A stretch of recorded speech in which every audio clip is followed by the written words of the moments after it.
taşıyacak. Başkumandan Atatürk'ün gençleriyiz biz.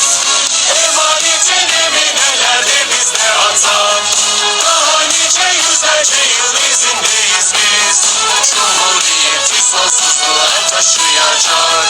Başkumandan Atatürk'ün gençleriyiz biz.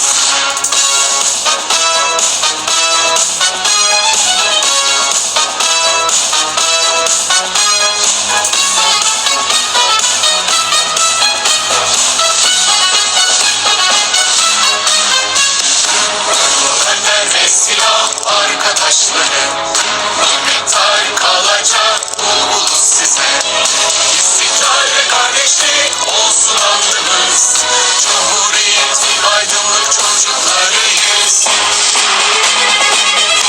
Emanetin eminelerde bizde atam. Daha nice yüzlerce yıl izindeyiz biz. Cumhuriyeti sonsuzluğa taşıyacak. Başkumandan Atatürk'ün gençleriyiz biz.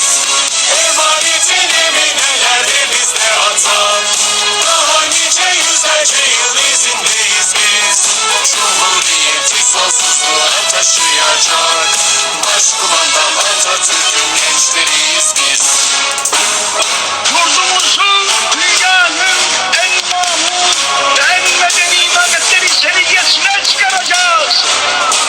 Çünkü Türk milletinin karakteri yüksektir.